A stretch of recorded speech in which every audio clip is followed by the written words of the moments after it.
Cinderella. Once upon a time, there was a kind young girl named Cinderella. She lived in a beautiful house in the countryside with her father and mother. When she was little, life was warm and happy, and her mother always told her, "Be brave and always be kind." Cinderella never forgot those words, but when she was still very young, her mother passed away. The house grew quiet after that, and although her father loved her dearly, a sadness settled over their home. After some time, her father married again. His new wife came with two daughters of her own. At first, Cinderella hoped they would become a family. She tried to be welcoming and gentle, and she truly wanted everyone to live together in peace. But that was not what happened. Her stepmother was proud and cold, and her two daughters were selfish and unkind. They cared about pretty dresses, ribbons, jewels, and being admired by everyone around them. They had no interest in kindness, and very little patience for Cinderella. Then, not long after, Cinderella's father passed away too. From that moment on, everything changed. Her stepmother took the best rooms in the house for herself and her daughters. Cinderella was moved to a small room at the very top of the house, just under the roof. In winter, the room was cold and drafty. In summer, it was hot and close, but Cinderella never complained. Every day, she woke before sunrise and worked until night. She lit the fire in the kitchen. She swept the floors and dusted the rooms. She washed dishes, scrubbed the stairs, carried water, and cooked whatever her stepmother demanded. By the end of the day, her hands were tired. Her feet ached, and her dress was often covered in soot and ashes from the fireplace. That was how she came to be called Cinderella. Her stepsisters used the name to laugh at her. To them, she was no longer part of the family. She was simply the girl who worked, cleaned, and stayed near the cinders. But even after all of that, Cinderella stayed gentle. She still loved the little things around her. She loved the quiet of the morning before the house woke up. She loved the garden behind the house, where flowers returned every spring, no matter how long winter had been. She loved the birds outside the kitchen window, and the little mice that sometimes hid near the pantry. And when no one was listening, she sang softly while she worked. The birds seemed to love her voice. The mice were never afraid of her, and on the loneliest days, their tiny company made the house feel just a little less empty. Then one day, exciting news spread across the kingdom. The king was holding a royal ball at the palace. Every young lady in the land was invited, and the prince himself would be there. Cinderella's stepsisters were beside themselves with excitement. For days, they talked of nothing but the ball. They ordered new ribbons, polished their shoes, and tried on dress after dress. They argued over gloves and hairpins and perfume, and of course, Cinderella had to help with all of it. She laced their gowns, she brushed their hair, she fetched jewelry, found fans, and fixed hems. All the while, Cinderella listened quietly and dreamed of the palace. She did not dream of becoming a princess. She did not even dream of being noticed. She simply wanted one evening away from the kitchen, one evening to hear music, see the palace lights, and feel like an ordinary girl her own age. So one afternoon, after gathering all her courage, she asked her stepmother, "If I finish all my work, may I go to the ball too?" Her stepmother looked at her and laughed. "You," she said, "go to the royal ball." Her stepsisters laughed as well, and Cinderella felt her face grow warm, but she stood there quietly and waited. Her stepmother smiled in that sharp, unpleasant way of hers. "You have no dress, no jewels, and no carriage," she said. "Besides, someone must stay behind to clean up after us." And that was the end of it. On the night of the ball, Cinderella helped both stepsisters get ready. She tied their ribbons, adjusted their sleeves, and made sure they looked exactly the way they wanted. Then she stood by the door and watched as they climbed into the carriage with her stepmother and rode away toward the palace. When the sound of the carriage wheels disappeared, the house fell completely silent. Cinderella stood alone in the kitchen for a long moment. Then she sat down by the fireplace and let herself cry. She wasn't crying because she wanted a crown.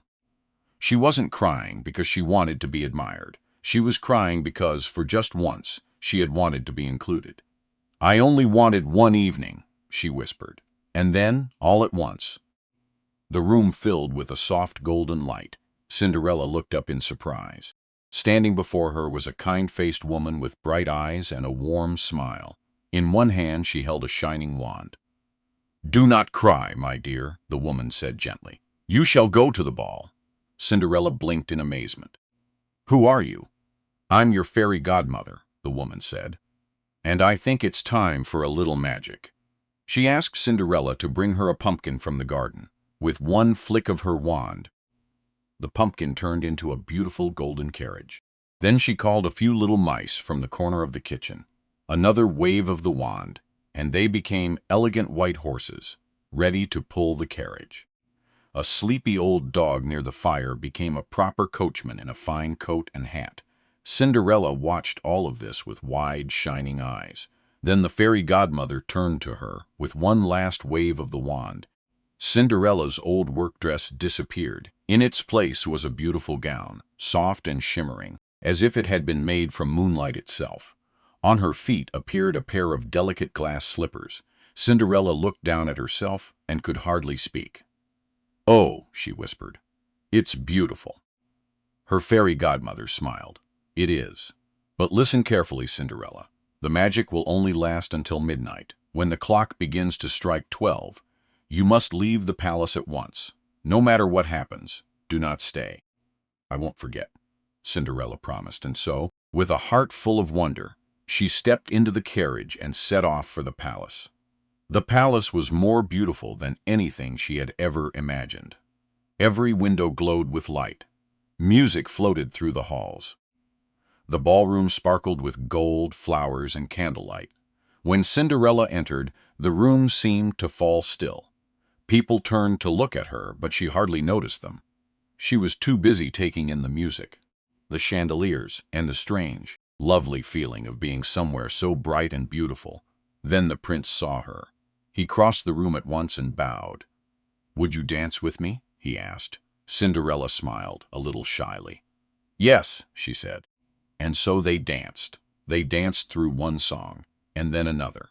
The prince was kind and easy to talk to, and Cinderella found herself laughing more than she had in years. They spoke about simple things. The music, the stars outside, how lovely the evening was. And the more they talked, the more the prince wanted to know about her. Cinderella had never felt so light, so happy, or so free.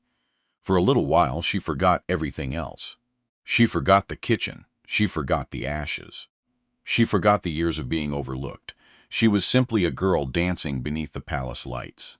Then, suddenly, the great clock began to ring. Cinderella looked up in horror, midnight. "Oh no," she whispered. She turned to the prince, her heart pounding. "I'm sorry. I have to go." Before he could stop her, Cinderella gathered her skirts and ran from the ballroom. She hurried down the grand staircase, the prince calling after her, but she did not dare slow down. As she reached the steps outside, one of her glass slippers slipped from her foot and was left behind. But Cinderella kept running. She climbed into the carriage just as the final stroke of midnight echoed through the night. At once, the magic began to fade. The carriage became a pumpkin again. The horses turned back into mice. Her shining gown vanished, and her old dress returned. And there she stood beneath the moonlight, breathless and wide-eyed, with one glass slipper still on her foot and the memory of the evening shining in her heart. The next morning, the entire kingdom was talking about the mysterious girl from the ball. The prince had searched for her all night, but she had vanished before he could even learn her name. All he had was the glass slipper she had left behind, so he made a promise. He would search the kingdom, and the girl whose foot fit the slipper would be the one he would marry. House after house, village after village. The prince's men carried the slipper across the land. At last, they arrived at Cinderella's home. Her stepsisters were delighted. They were certain one of them would be the girl the prince was looking for. The first sister tried to force her foot into the slipper, but it would not fit. The second sister tried next, but it would not fit her either. Then the prince asked, "Is there anyone else in the house?" Cinderella's stepmother quickly answered, "No one of importance." But Cinderella stepped quietly into the room. "May I try?" she asked. Her stepsisters burst into laughter, but the prince nodded. Cinderella sat down and slipped her foot into the glass slipper. It fit perfectly. The room went silent. Then Cinderella reached into her pocket and pulled out the matching slipper. The prince stared at her, and then a smile slowly spread across his face.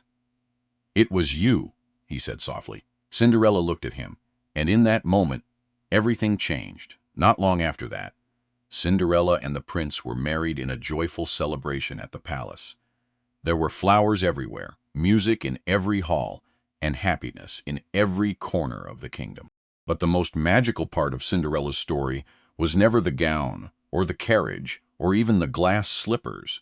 It was the fact that she had stayed kind, even when life was unfair, even when she was lonely, even when no one seemed to notice her goodness at all. She stayed gentle, she stayed hopeful, and in the end, that quiet kindness led her to a new life. And so Cinderella found her happy ending, not just in a palace, not just beside a prince, but in finally being seen for who she truly was, a girl with a brave heart, a gentle spirit, and just enough faith to believe that even after the darkest days, a little magic might still be waiting. The end.